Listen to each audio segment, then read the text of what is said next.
नमस्कार। मैं 213 काराकाट महागठबंधन समर्थित भाकपा माले उम्मीदवार के उम्मीदवार हूं और पिछले 5 सालों में जनता को हमने यह सुविधा दिलाने का काम किया है कि कोई जनता अपने क्षेत्र में अपने विधायकों से मिल सकता है और इसके लिए 24 घंटा उसके लिए दरवाजा खुला रहता है। कोई यह नहीं कह सकता है कि हम विधायक से मिलना चाहे और विधायक से मुलाकात नहीं हुई। ये बड़ी जो चीज है, जो जनता वोट देती है, उस वोट को सम्मान देना, उसका इज्जत करना, उसको माने तरजीह देना, ये हमने 5 सालों में किया है। दूसरा, यहाँ जो विकास के जो काम थे, जो रजिस्ट्री ऑफिस जो जर्जर भवन में चल रहे थे, उसका हमने निर्माण कराया है। जो अनुमंडल कार्यालय जो निजी भवन में चल रहा था, उसका हमने निर्माण कराया है।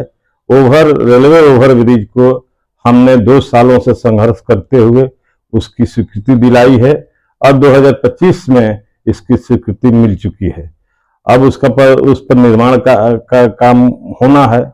ब्लॉक मुख्यालय जो गुड़ारी का था वो जर्जर हो चुका था, उसका भी टेंडर हो चुका है, उसका भी निर्माण होना बाकी है, वो अभी काम हुआ है। बाजितपुर पुल जो वहां का बहुत बड़ा डिमांड था, उसके लिए हमने काम किया है, उसकी स्वीकृति मिल गई है, उसका शिलान्यास हो चुका है और बरसात बाद उस पर काम होना है। सिकरियां, कंडाडी, घोसियां जो वहां के गांवों का बहुत बड़ा पुल का डिमांड था, उसको हमने जिला के चयन समिति में 2 नंबर, 3 नंबर, 4 नंबर पर उसकी चिन्हित है। वह नहीं हो पाया इसलिए कि जिला कि हम लोग विपक्ष के विधायक हैं। वो तो 2 नंबर पर था, वो प्रथम काम था, उसको टेंडर होना चाहिए था, लेकिन उसका टेंडर नहीं हो पाया। वो काम माने पेंडिंग में है और उस काम को होना है। दूसरी बात, बहुत सारे विद्यालय में जो बच्चे दरी पर बैठ रहे थे, बोरा पर बैठ रहे थे, उसको हमने बेंच डेस्क उपलब्ध कराने का काम किया है। हॉस्पिटल में ऑक्सीजन सिलेंडर का उपलब्धता हमने कराई है और दर्जनों हॉस्पिटल, ब्लॉक मुख्यालय का जो संझौली का ब्लॉक मुख्यालय का हॉस्पिटल है, वो अभी नया निर्माण हो चुका है। ये सारे काम हमने किया है।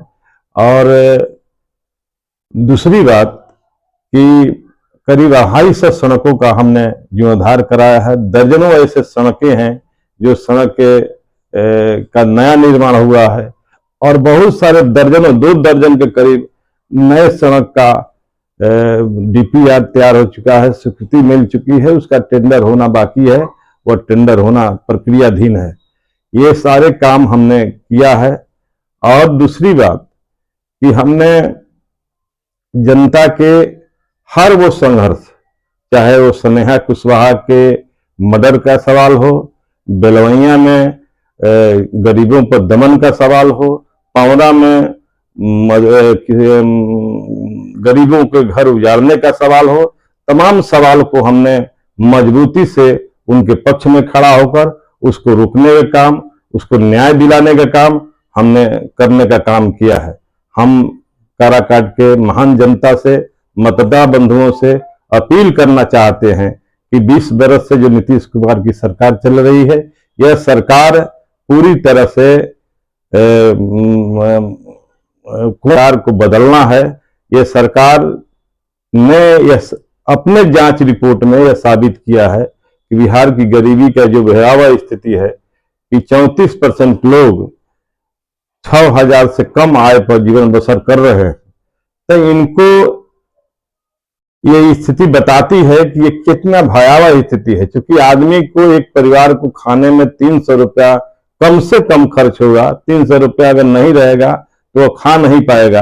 200 रुपया जो प्रतिदिन उसकी आय है, 100 रुपया के लिए वो कर्ज लेता है, माइक्रो फाइनेंस लेता है, साहूकारों से लेता है और कर्ज चुकता करने के लिए कर्ज ले रहा है।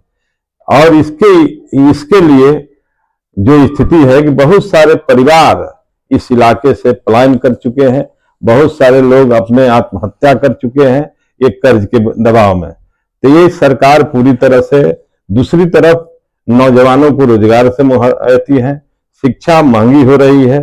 शिक्षा में तो ऐसा हो रहा है कि बच्चे को पढ़ने के लिए जिसके बाप के पास पैसे हैं वही बच्चे पढ़ेंगे। तो ये स्थिति बन चुकी है, इसलिए सरकार को बदलना बहुत जरूरी है। नई सरकार लाना है, तेजस्वी को मुख्यमंत्री बनाना है और तभी जाकर बिहार बदलाव की ओर बढ़ सकता है। नहीं तो दूसरा कोई उपाय नहीं है। हम आम जनता से यही कहेंगे कि 11 तारीख के जो मतदान आप करें तो इन सवालों पर, अपने जिंदगी के सवालों पर, अपने सवालों पर वोट करें और अपनी स्थिति को मजबूत करें। इस सरकार को बदल कर ही अपने भविष्य का आप निर्माण कर सकते हैं। धन्यवाद, प्रणाम। 213 काराकाट विधानसभा के निरंतर विकास के लिए 11 नवंबर को झंडे पर 3 तारा ईवीएम क्रमांक संख्या 1 के सामने वाला बटन दबाकर महागठबंधन समर्थित भाकपा माले उम्मीदवार अरुण सिंह को भारी मतों से विजयी बनाइए।